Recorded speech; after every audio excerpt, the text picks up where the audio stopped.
Hi, magandang gabi po sa inyong lahat for our fourth and final reading, for our bonus reading for the day. Tingnan naman po natin kung ano po ang makikita natin sa ating reading of the day. For the meantime, sana po ay napanood nyo na po ang ating first, second, third reading at ang ating insenso for the day, no?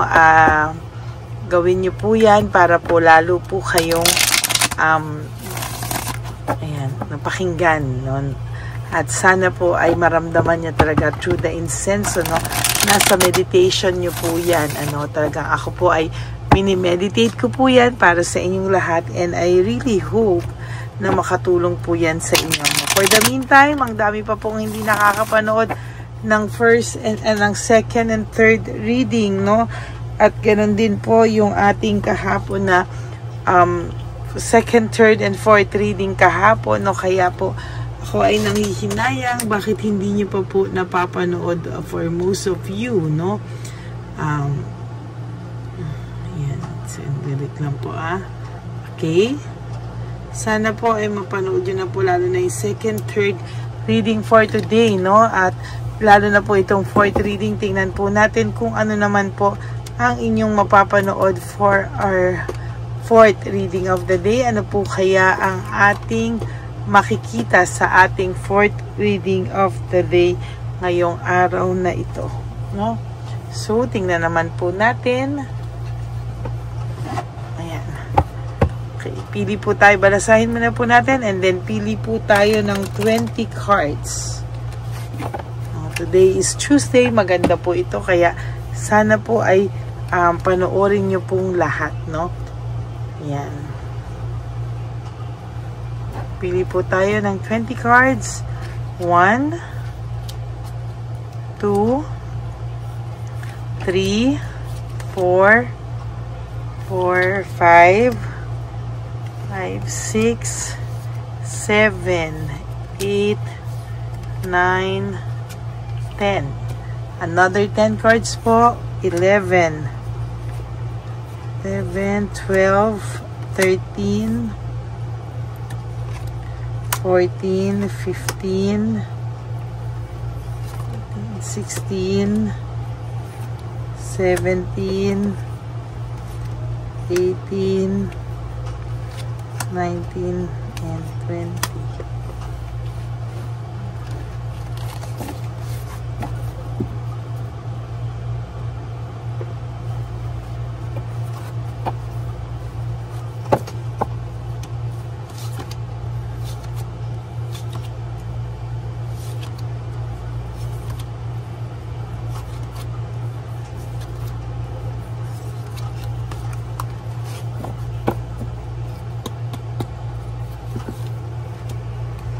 Nako, talaga po ang unang cards nyo po, it's about family, no?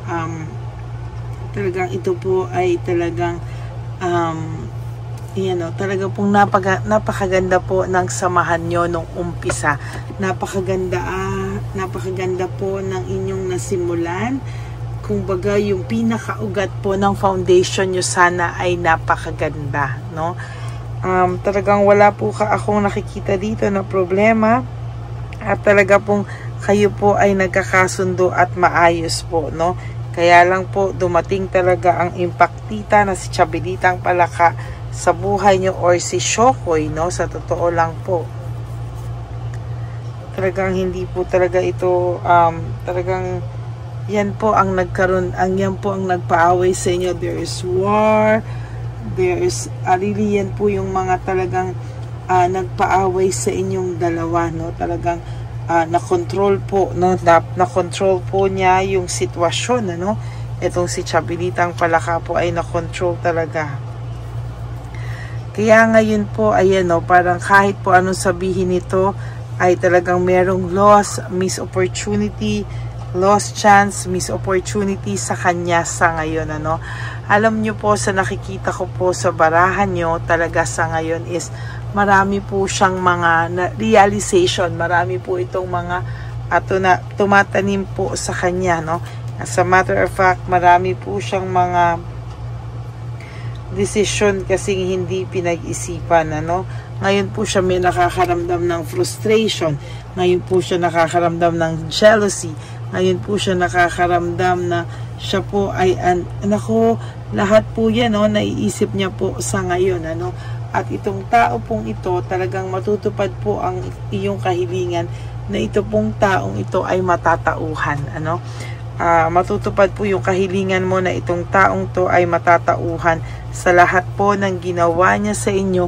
Itong taong ito po ay matatauhan, ano, at dadalihin niya po yan paulit-ulit sa kanyang pang-araw-araw na buhay. Ay nako, matutupad ang hiling mo.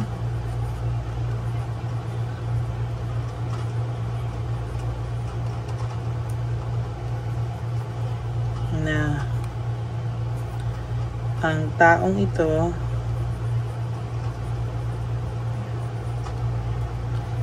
ay matatauhan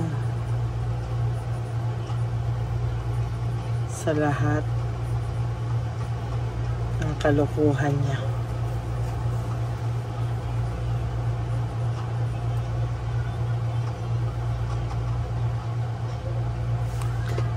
Matutupad po ang iyong hiling, no? O matutupad po ang hiling mo na ang taong ito ay matatauhan sa lahat ng kanyang kalokohan, ano?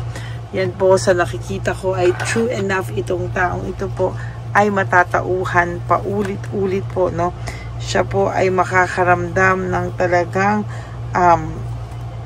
ayan, no, yung pagiging ano niya po, no, moody. Siya po ay moody because minamanipulate niya lang po yung sarili niya sa mga unreliable na nangyayari sa kanya ngayon. Talagang ito po ay kahit papano ay may realization na, no? Siya po ay may realization na, at talagang sa nakikita ko po ay hindi po ito titigil hanggang wala po itong nagagawa, no? Talagang ito po ay talagang yung alam nyo po yung konsensya, no? Parang hindi ko makuha yung Tagalog words. Uusugin po siya ng kanyang konsensya. Magkakaroon po ito ng insecurity, talagang weakness, no? Talagang mawawalan po siya ng kumpiyansa sa kanyang sarili. At sa nakikita ko po, the more po yan na ganyan, the more po siyang mawawalan po talaga ng kumpiyansa sa sarili niya, no? Uusugin po siya ng konsensya niya, and true enough, hindi po siya mapapakali, no? Ang tao pong ito talaga ay walang ginagawa sa ngayon, no? Talagang may failure po siya, no? Talagang lahat po ng ginagawa niya ay may kasamang frustration po talaga, na frustrated po ito talaga. At kahit po hindi pa to gumalaw sa ngayon, ano, naiisip niya na po lahat ng sakit na naidulot niya po sa iyo. Patay. Nabunot po natin ang Wheel of Fortune in reverse. Ito po ay nako, misfortune, failure, chaos, bad luck, broken sequence, returning again to the same situation. Ibig sabihin po, kahit po anong gusto niya na siya po ay makamove on, hindi po siya makaka-move on. Talagang iikot-ikot lang po siya sa same karma na dinadanas niya po sa ngayon, no? Mahirapan po siya, pero talagang sinasabi ko po sa iyo na ang taong ito ay wala pong control sa nangyayari sa kanya ngayon. May coldness din po siyang nararamdaman. There is coldness, at talagang sa nakikita ko po ay nahihirapan po siya because ang dami niya pong frustration, separation, failure, no? At talagang sabi ko nga po sa inyo, hindi po ito titigil hanggang hindi po ito nakikipag-usap sa iyo, no? Hanggang hindi niya po ikaw nakakausap, ay wala po itong katahimikan, ano? Hindi po siya matatahimik, no? Pasensya na po kayo, ha? Ginabi ako kasi ako po ay may ginawa pa, tinulungan pa, no? Sa nakikita ko po, itong separation na to ay magli-lead talaga sa talagang magli-lead at magli-lead po ito sa separation. Yung kung ano man po yung ginawa niya sa iyo, kung pinagpalit ka man po ng taong to, sinasabi ko po sa iyo, maglilid din po yan sa hiwalayan, frustration, ano? Hindi din po siya magiging masaya, no? Kung akala niya po siya ay in love na in love, hindi po, no? Talagang sabi ko nga po sa inyo, itong taong ito talaga ay merong nararamdamang kakaiba, no? Talagang meron po siyang nararamdamang intuition, ano, dissatisfaction, mixed emotions po ang taong ito, no? Marami po siyang nararamdamang hindi ka nais-nais, at tatapatin ko po kayo that this person, no, sooner or later, ang tao pong ito talaga ay makakaramdam ng matinding dagok. Sabi ko nga po sa inyo, hindi po yan titigil. Talagang makakaisip po yan na kung ano-ano po sa buhay niya, na talagang hindi niya po kakayanin na hindi po lumapit sa iyo, no? Talagang magulo po ang buhay nitong taong to, no? Talagang hindi niya po inaasahan yung mga problemang darating sa kanya, o hindi niya po inasahan yung mga problema, no? Marami po siyang setbacks, no? At talagang bad faith, no? Danger. Talagang ang dami po niyang hindi masagot sa kanyang mga katanungan sa ngayon, ano? Tsaka marami po siya kasing mga hindi naiintindihan. Marami siyang delay sa buhay niya kasi umpisa pa lang po, false start na, no? Ibig sabihin, simula pa lang po alam niya ng mali yung kanyang ginagawa, pero po pinagpatuloy niya pa rin po, no? Yan po yung masaklap talaga, no? Kaya ngayon po siya po ay nakakaramdam ng betrayal, no, dishonesty, yung mga tactics, ang dami po, very low esteem ito, at talaga nakakaramdam po siya ng betrayal, naging dishonest siya, kaya dishonest din po yung balik sa kanya, no? Kaya nga sabi ko po sa inyo, matatauhan po ito kasi maluloko at maluloko din ito, masasaktan at masasaktan din po ito, sa totoo lang, no? Hindi niya po yan talaga maiiwas, no, sa ganyang sitwasyon. Tsaka impatient po ito, moody, impatient. Bakit? Kasi hindi niya po mailabas kung ano po yung nasa sarili niya, no? Ayan po, hindi niya po ma-release yung bandage, no? Yung mga nagawa niyang kasalanan ay hindi niya po matakpan, ano? And totally siya po ay nahihirapan. There is this talaga naman po sinaksak, talaga failure, talagang lahat po ay hopelessness, lahat na po ng failure, defeat, pagkatalo ay nasa kanya na po, no? Kaya nga sabi ko, hanggang hindi niya po yan tinatanggap at hindi niya po yan pinagsisisihan, panay tension po ang kanyang mararamdaman, no? Alam niyo yung turbulence sa eroplano, parang ginaganon po yung buhay niya, na parang meron po siyang turbulence, very anxious siya, unprepared siya sa mga bagay, at talagang ang dami niya pong tension, at talagang yung buhay niya ay parang dumadaan sa isang turbulence ng eroplano, no? Ay, lahat po ng pinapakita niya is just superficial, hindi totoo. Itong taong to ay confused, at talagang as long as hindi niya yan, alam niyo po yung kanyang pride and ego, no? As long as hindi niya po yan inaayos, no, wala pong mangyayari sa buhay niya kung hindi panay self-pity, no? Panay self-pity, ayan po, panay self-pity, disappointments at fear of risk, no? Mourning, talagang siya po ay talagang magluluksa sa sarili niyang kamalasan sa buhay. Okay, so that's it for your fourth and final reading for today. I hope na naka-resonate po kayo, and if you do, can you please give me a like and comment down below para naman po alam ko kung ano po ang mga emotions nyo dito po sa ating reading of the day. For the meantime, sana po ay mapanood nyo po yung ating first, second, third reading bago po kayo tumalon dito, and yung readings po kahapon na also very, very powerful reading, no? Sana po ay mapanood nyo yung lahat bago po kayo tumalon dito sa ating fourth reading of the day. Okay, maraming salamat po sa inyong lahat. And for those of you who would like to have a private reading with me, you can message me po at Ladyly Elena, that's Ladyly Elena, Nasa dulo po yan na ating video. Diyan nyo lang po ako makokontak. That is my only official and legit FB and Messenger account. Ganun din po ay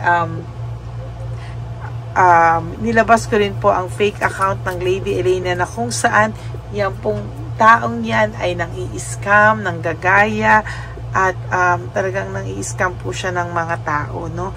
Kaya ingat po kayo sa kanya at huwag po kayong magpipindot ng kahit na anong link, no? Dahil hindi nyo po ako makikita dyan at hindi po ako yan. Okay? So maraming salamat po sa inyong lahat. And ang aking pong laging bilin sa inyo is just to live one day at a time. You do 3 things that will make you happy for today. Prioritize yourself. Make yourself happy. No? Be grateful that we are still alive and that we are meron pa po tayong time, no, para bumawi sa ating mga sarili at mahalin ang ating sarili, because self-love is still the best love of all. And you have to realize that life is so short. Don't make it shorter by stressing yourself from all the pains and heartaches na binigay sa inyo na kahapon. Just surrender everything to the divine universe and just let go and let God write your life and love story. I will be back for another set of reading. Thank you po for not skipping ads. Alam ko po na nalalapit na yung ating One Love a Day. Kaya for those of you who would like to give me a super thanks for this video, I would really appreciate that and love that from the bottom of my heart. Maraming salamat po sa inyong lahat at ako po ay magbabalik bukas for another set of reading. For the meantime, sana po mapanood nyo po muna yung mga episodes at videos na hindi nyo pa po napapanood at balikan nyo po, no, para po alam nyo po yung pagkasunod-sunod bago po kayo tumalon dito sa ating 4th reading of the day. Okay, God bless you all and I love you all from the bottom of my heart. Bye! Okay, update po, may nagpanggap pong subscriber natin na siya po ay magpapahula sa fake na Lady Elena, kaya ayan, hinihingan po siya na $80 at ang cell po niya ay nabigay at nakuha. Ang pangalan niya po sa cell ay Julian Albert, no? Siya po ay may cell account din, kaya mag-iingat po kayo.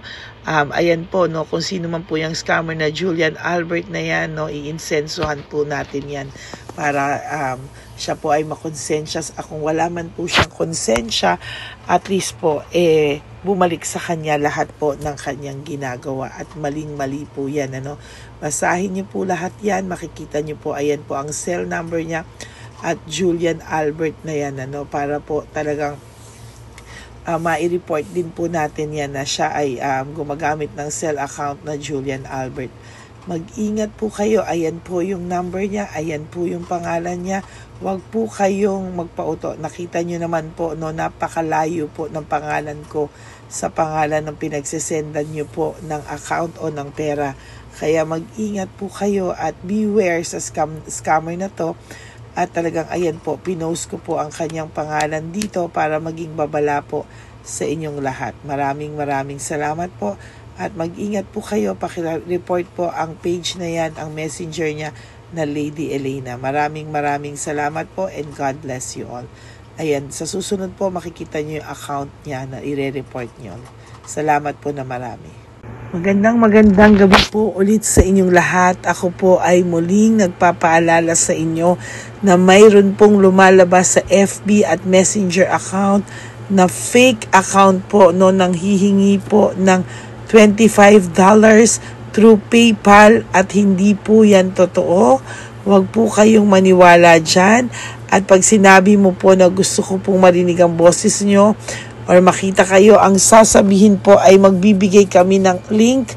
Buksan mo yan at pagkatapos ay makikita mo ako. Huwag po kayong maniniwala dahil yan po ay hindi totoo. Yan po ay isang malaking scam na pag binuksan nyo po ay mahahack po lahat sa inyo. Mahahack po ang inyong mga personal details. Lahat ay mahahack. Ako po ay nalulungkot na ito po ay nangyari, ngunit sa talagang may mga tao pong masasama at may mga tao po talagang hindi makatiis na hindi gumawa ng masama sa ibang tao. Pero maging aware po sana kayo. Tulungan nyo po ako. I-report po natin yung fake na yan at sa FB para siya po ay mawala na at wala na po siyang